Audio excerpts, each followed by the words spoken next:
Le pare-brise holographique, donc on va en parler aujourd'hui. Hyundai donc avance énormément, hein. Les Coréens sont vraiment très forts. L'intérêt finalement c'est vraiment très intéressant, c'est-à-dire c'est de supprimer les écrans. Donc l'écran aujourd'hui, que ce soit les constructeurs européens ou chinois, même coréens, aujourd'hui on a un petit pavé LED LCD qui est à l'avant du conducteur et puis une dalle qui est tactile. Alors, on ne sait pas pourquoi chez les Allemands, il n'y a pas d'autre mot, ils s'excitent à te mettre un écran additionnel, donc tu te retrouves avec une dalle immense, séparée des fois en deux, un écran pour le passager qui ne sert à rien, et puis par exemple, tu as Tesla qui te met un écran pour les gamins à l'arrière, alors qu'ils ne sont pas fichus de te mettre un écran au niveau du conducteur, donc on voit bien que c'est idéologique, donc au final, ça manque.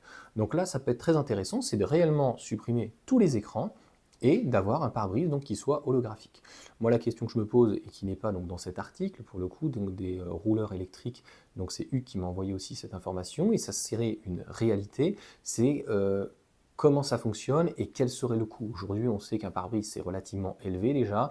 Il y a donc tous les capteurs et toutes les caméras donc, qui passent au-dessus donc pour le régulateur adaptatif, etc.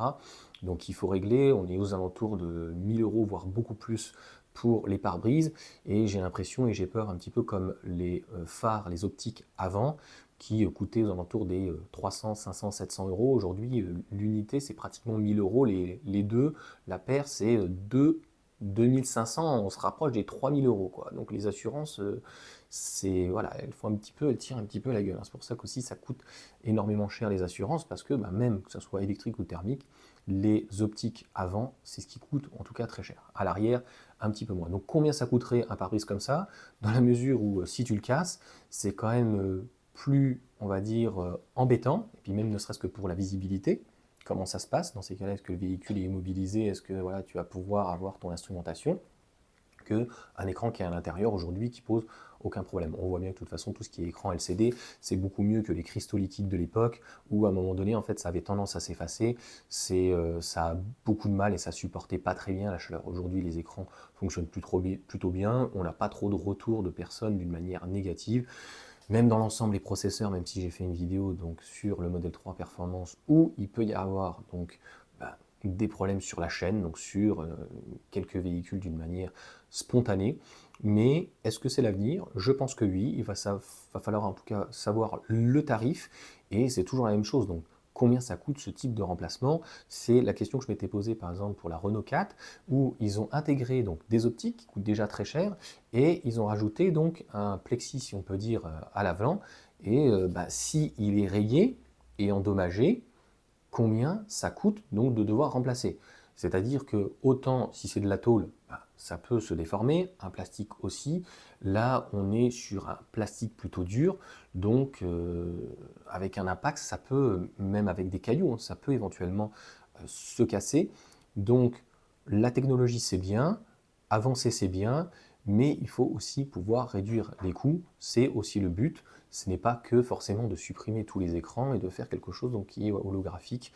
Donc avoir aussi au niveau du positionnement par rapport au conducteur, on l'a vu ça chez Peugeot par rapport au volant qui était trop petit et par rapport à la position, quelqu'un qui n'était pas assez grand, et par rapport à l'affichage tête haute aussi qui pouvait poser problème, soit leur vrai affichage tête haute sur les anciens 3008 ou les nouveaux, où pour le coup l'affichage tête haute, ben, si tu étais trop petit c'était pas bon, et si tu étais trop grand pour le coup, eh bien, le volant par rapport à ta position, donc bah, on ne le voyait pas forcément très bien.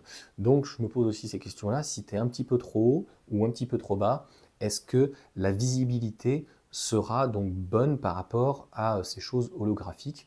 Donc concrètement, hein, ça vient ce genre de choses au niveau de l'aviation, hein. BMW avait repris un petit peu ce genre de choses sans les, comment on peut appeler ça, donc sans rétro caméra en fait vitrée, donc c'était directement projeté sur la vitre.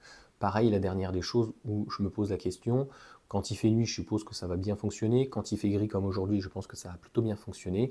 Mais quel est le retour donc visuel de ce type d'implantation avec énormément de luminosité, avec un soleil éventuellement qui est de face?